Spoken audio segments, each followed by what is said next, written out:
The story that's coming out about the 2017 New England Patriots of Brandon Cooks being traded for over there, that was allegedly a move that the Patriots made to have Brandon Cooks and Jimmy G become the dynamic duo of the past, like Tom Brady and Randy Moss. Brandon Cooks was brought in allegedly in 2017 to fit into the Jimmy G plan moving forward with the New England Patriots. That season, Tom Brady won the MVP, and they had to move on from Jimmy G. They send him to San Fran, and Brandon Cooks gets traded away after that as well, even though they had massive success. Now, looking back on that, the Patriots assumed that Tom Brady's style of football would not be one that Brandon Cooks would excel in, the specific scheme or strategy they had. Now, just a couple years later here, Jimmy G almost got traded because he missed a deep ball in a Super Bowl by 7 yards. Oh, yeah. And Tom Brady had the most deep ball completions he's ever had this season, became a proficient and very efficient deep ball thrower for the Tampa Bay Buccaneers because Bruce Arians and he and Byron Leftwich came together and they decided to do that. So Bill Belichick, if this story is accurate, we don't know if this story is accurate. We have to say it. Bill Belichick, Josh McDaniels thought Tom Brady couldn't throw the fucking deep ball. You know what I don't like about your deep ball? The damn thing doesn't get completed as a deep ball. That's what they said. Is their evaluation process completely gone if they didn't know Tom still had it? Bruce Arians, Clyde Christensen, quarterback coach for the Tampa Bay Buccaneers, told us before the season started, he said, I watched all the film, right? His arm still had tremendous pop. He was hitting holes. If you watched the film, you could see he could still sling it. And we will do that here. And they did this year. What's going on in New England? Does this worry you?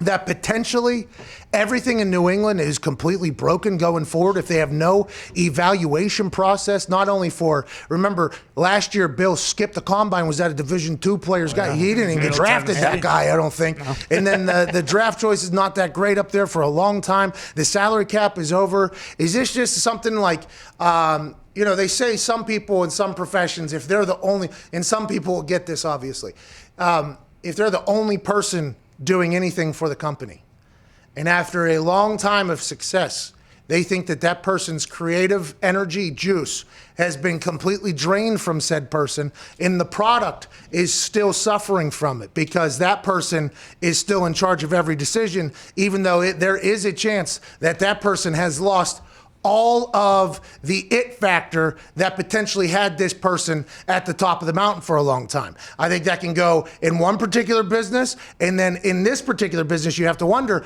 Bill Belichick, greatest coach of all time, greatest GM of all time as well, because he was the GM of the dynasty. Has he just completely lost it? Is he broken? Is that a problem in New England? Are you guys worried at all as more of this Danny Amendola? It's more like the Tom Brady way. Now you got this. Does that not worry you going forward at all that maybe Bill Belichick is done and he just ain't got it anymore? Well, with Danny Amendola, I choose to listen to more of Aqib Talib's take versus Amendola's take, so I understand that completely. There's two sides to every wheel, as we know.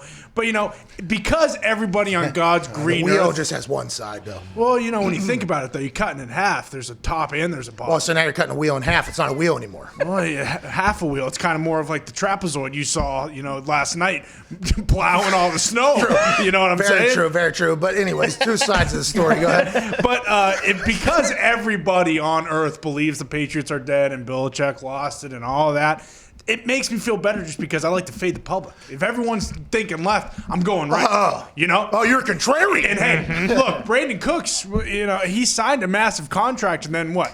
Less than a year later, he's out of that town too.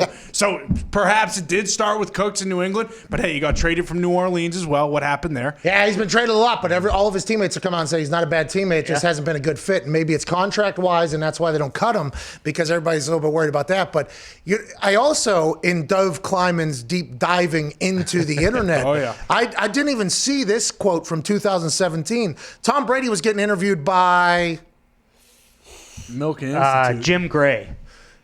Is that his name? Yeah. I know he's a very notable person, and there should not be a room of 6 people in our age that follow sports that have no idea who that guy is. That's the state of the times, though, baby. Hey, sorry, that's Mr. right. Gray. I apologize.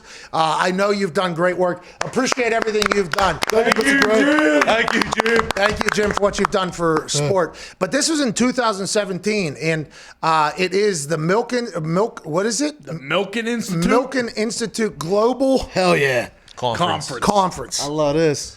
I mean, this is some. This is Farmers some high America. level Yeah. shit, huh? They got this Gray fella. They got Tom Brady getting interviewed. What the hell does the Milken Institute do?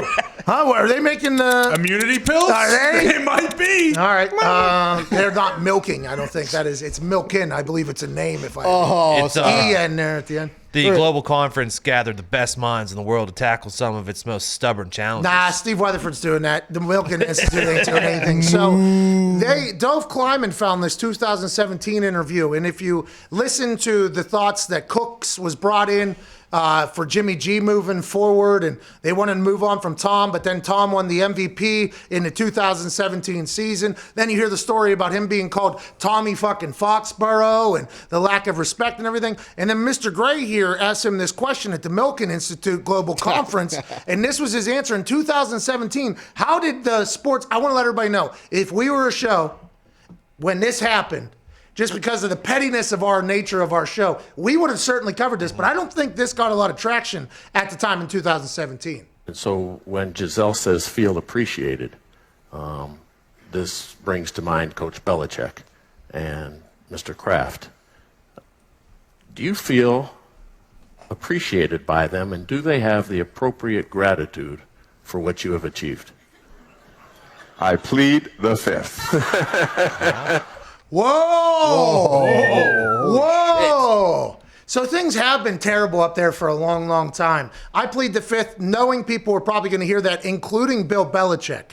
With the question of Giselle is saying these types of things. In 2017, I guess the writing was on the wall for a lot of people that this was going to happen. It's amazing that they had any success the last couple of years they were together. Congrats on both getting out of there, Tom getting out of there. If we go back to that video to talk about something, though, as an internet company here, Dove Kleiman just putting his name right on the top corner because he's the one that brought it back. Gangster move. Gangster move. Hey, Dove Kleiman, I want to let you know, we appreciate the hell out of you. I'm not 100% sure how the Milken Institute Global Conference feels about you just tagging that thing, but I want to let you know, keep doing it. We appreciate you. This leads to the potential narrative, though, that the Patriots might be dead forever at this point. Yeah, I mean, when everyone gets treated the same, when not everyone is the same, because Brady is, at a different level than everyone else, that obviously grows on you, as it should have. That's the college football thing. All players are equal. Yeah, all players get treated the same, and then whenever you get to the NFL, it's like, hey, this is a 5-star matchup. This is what Bruce Arians actually. Yeah. This is an actual game for a game we were playing when he was the interim head coach when Chuck was battling leukemia in the middle of the season. Bruce Arians, literally not a big talker. He talks a lot of shit and he'll keep it moving, but pregame speeches, night before the meetings, things like that, team meetings on Wednesdays, he's pretty quick. He keeps things very quick. The Wednesday before some game we were playing, the keys to victory were our 5-star players got to beat the shit out of their 5-star players. You role players, just get out of the way. Okay? Then another game later, it was like, hey, this is going to be a role player game, okay? Our 5-stars cancel out their 5-stars. Our role players are going to have to make plays. Just in that statement, by the way, what is he doing immediately? Well, he's separating the team into a reality of what it is. Like, hey, our stars got to play today. And by the way, he's not the one that does that. You know who does that? The contracts that the team negotiated that are publicly broadcasted. So whenever you have a tier already built in, by the way, contracts are paid within the locker room, it's going to be very difficult for people to continue to buy in, to be treated the exact same no matter where you are on that tier, because the organization has already said, hey, this person is much more important to our entire process than everybody else. Now, you would hope that in a team manner, the high-end players will be your hardest working players, the players that would buy in, the highest paid players would be the guys that are in there first and the last ones out of the building and buy into everything, which, by the way, Tom Brady, by all accounts, is. But whenever you're people are saying like, yeah, everybody was treated the exact same there. You could see how that could work for some players, but then at some point, Tom Brady, after befriending Peyton Manning, golfing with Peyton, seeing things that are going on, and Tom's hearing Peyton say things, and Peyton's like, just one guy I really like, so we brought him back on the team. He was there for, his name is Austin Culley, like we brought, or Tom Santi or somebody they liked him, and Tom's like, I have favorite wide receivers too. We cut them all the fucking time. And he starts hearing these things. You could see why he potentially wanted to get out of there.